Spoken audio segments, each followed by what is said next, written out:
Hey everyone, so the very first thing I'm doing as always is priming the eye area, and this is essential because it's going to make your shadows last all day long. It prevents creasing and it'll just make the shadows pop that little bit more, especially if you've used something like a white base or so on afterwards. Today I'm using the ABH Soft Glam eyeshadow palette and I get so much use out of this palette, it's absolutely ridiculous. The first shade I'm taking is called Burnt Orange and I'm sketching out a line from the outer corner of my eye and using the tail of my brow as a guide, and then I'm connecting it down along the lower lash line, and this is my rough guideline, and I'm then blending my shadows, keeping them inside of that line. So I'm adding that shadow into the crease now using circular motions, and then I'm feathering that shadow upwards and outwards towards the brow bone, and this shape that I've mapped out will just help to elongate the eyes. So what I've done to the top, I'm doing to the bottom. So I'm running some of that shade down along the lower lash line, and I'm using a small bullet shaped brush to do that. To add a bit more warmth to the look, I'm taking the shade Sienna and I'm just applying this in pretty much the same manner. I'm patting it down on the outer third of the eye, and then I'm gradually making my way across the crease, wriggling my brush back and forward, and I'm not forgetting to sweep that shadow upwards and outwards when it comes to blending that outer corner.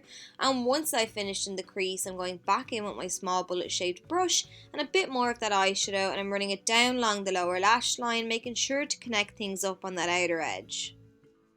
Next, I'm taking the shade Mulberry on a fluffy blending brush, and I'm starting again on the outer portion of the eye, patting this shadow down kind of at an angle, and again this shape will help lift the eyes, so I'm blending that shadow now across into the crease, and to build up the intensity of that shadow a bit more, I'm reapplying the shade, and once I'm happy with that, then I'm moving on to the lower lash line, sweeping some more of that colour down along there.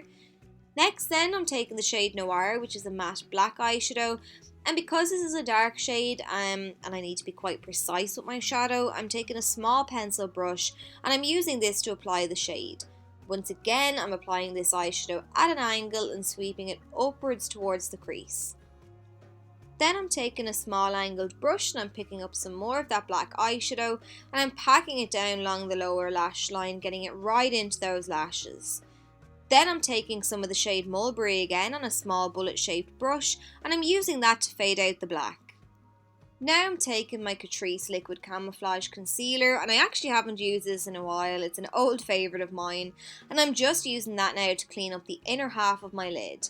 And I kind of shape things with the concealer, the brush itself, and then I'm using my flat synthetic C-shaped brush to further carve out that area, and it'll also help to remove the excess product.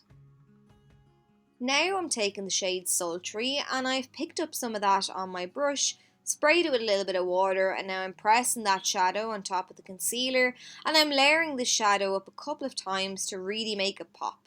It's a little chunky on the other eye because I have a bit of eczema on my lid, so excuse that.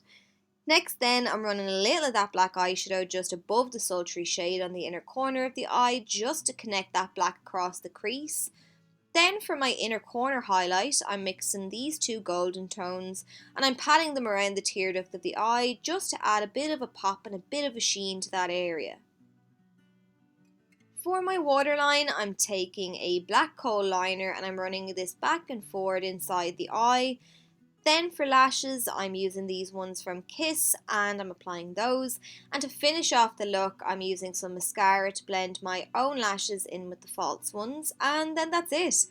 So I hope you enjoyed the tutorial and found it helpful. If you did, please let me know and I'll chat to you all soon.